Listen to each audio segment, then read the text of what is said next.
Welcome back mga kaaldab. Ito na naman po ang inyong lingkod, si Mr. Destiny. At magbibigay po tayo ng pinakamainit na update po ngayon sa social media. Marami pong nagkokomento ngayon at talagang pinag-uusapan na sinasabing buntis nga po raw si Mengay.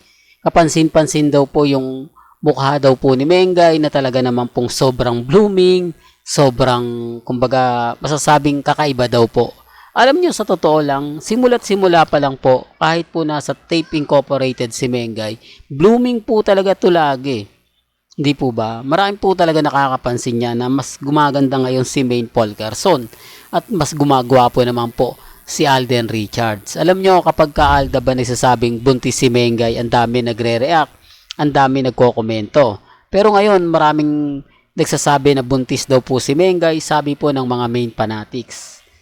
Ako, sa totoo lang mga kalda, bahala po sila. Hindi na po natin babasagin yan. Sabi ko nga po sa inyo, nandito naman po si Mr. Destiny para bigyan kayo ng update. Di po ba? Para malaman po ninyo kung totoo nga po ba o hindi.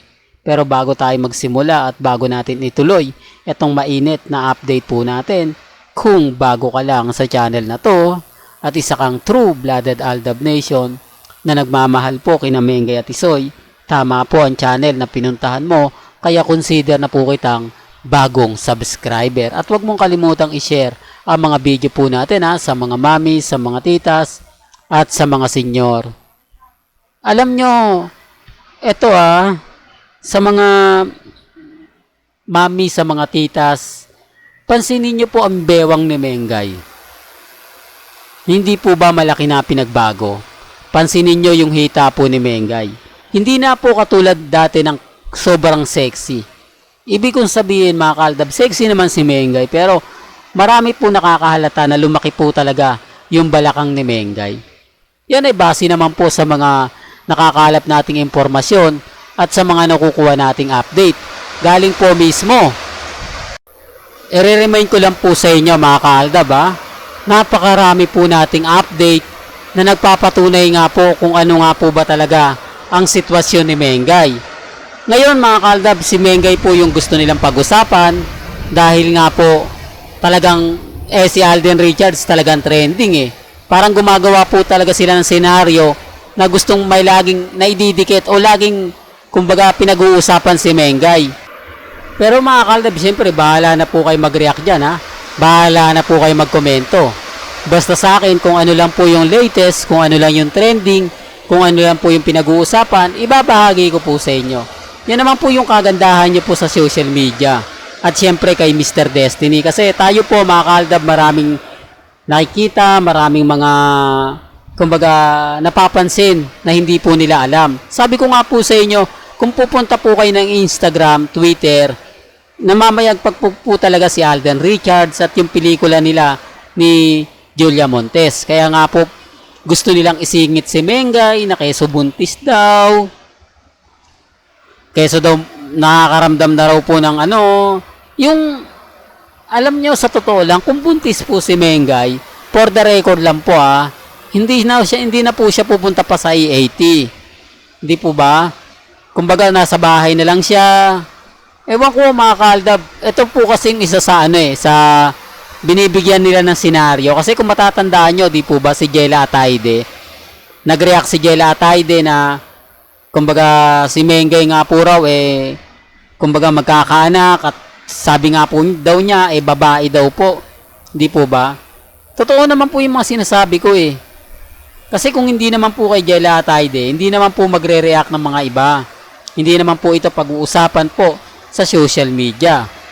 Pero gaya na po ng sinasabi ko, depende na lang po ito kung sino yung paniniwalaan ninyo, kung ako nga po ba o sila, di po ba? Basta malalaman ko naman po mga kaaldab kung buntis talaga si Mengay. Kasi unang-una, sa EAT, maraming makakapansin sa kanya kapag nahihilo, di po ba? Nagsusuka. Yan talaga mga kaaldab, na yan matik na yan mga sintomas na po talaga yan na kapag buntis yung isang babae, di po ba? May mga bali-balita na nga po ba na ganon? May mga bali-balita na, si Mengay nahilo. Hindi po ba wala? Para lang klaro, para lang po sa kaalaman ng lahat. O, normal na lang po yun dahil may asawa naman kuno, si Maine Polkerson. O, taliwas sa mga sinasabi nila. Taliwas sa mga binabalita po nila. Hindi lang po nila matanggap, mga kaaldab, kapag ako nagbibigay ng update, kapag ako nagbibigay ng mga kaganapan, kasi basag po sila. Di po ba? Pinapakita ko naman po dito na talagang yung tipong mapapaisip po talaga kayo. Aminado naman po tayo na sobrang ganda ngayon ni Mengay sa bago niyang haircut. Di po ba? Kapansin-pansin naman po na lumabas yung kabuuan na ng mukha ni Mengay. Oh, para lang klaro, para lang po sa kaalaman ng lahat. Ang problema lang, mga kaaldab, yung mga taong nagre-react, yung mga taong nagsasabi na porket gumanda si Mengay o nag-blooming, buntis na raw. Ganyan daw po kapag ka nagbubuntis ang isang babae, gumaganda. Sabi po nila, mga kaaldab. Ako, nag-aantay lang naman po tayo. Sabi ko nga po sa inyo, mga kaaldab, hindi po talaga nila matanggap na si Alden Richards na naman po ang namamayagpag sa Instagram, sa Twitter, sa Facebook. Di po ba? Aminado naman po tayo At yung mga ilang netizen, na malakas po pa rin po talaga ang karisma ni Alden Richards na pilit po itong pinababagsak ng mga Armain at mga main fanatics. Tanggapin na lang daw po natin ang katotohanan. Magmubuo na nga po raw ang Aldab, ang mga Delulo dahil kumbaga si Mengay nga po raw ay manganganak na. Natatawa lang po ako, di po ba? Pag ako yung binabatikos, lalo na po sa Facebook, sa Instagram, sa YouTube at sa Facebook, ang dami pong komento, sinasabi nila, nako yan si Mr. Destiny, wag niyong paniniwalaan yan. Kumbaga puro fake news yan. Sabi ko nga po sa inyo, hindi po ako nagbibigay ng fake news. Kung ano lang po yung nakikita natin, kung ano naman po yung nababasa, napapakinggan po natin. Yan lang naman po yung sinishare ko po sa inyo. Di po ba? Gaya nga po ng buntis daw si Mengay. Di po ba?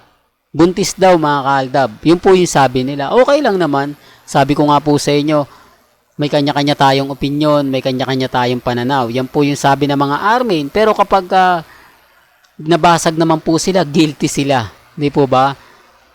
Real talk to, mga kaaldab, guilty sila. Pero nandyan na yan Kumbaga, tignan na lang po natin yung mangyayari at magaganap. Well, hanggang dito na lang po ang ating latest updates. Kaya kung gusto nyo pa po ng pinaka-latest at sariwang update, abay tutok lang po kayo dito sa channel ni Mr. Destiny para updated po kayo sa mga latest at sa mga bagong video po na ilalabas po natin maya-maya lang. Hanggang sa muli, salamat po sa panonood at pakikinig.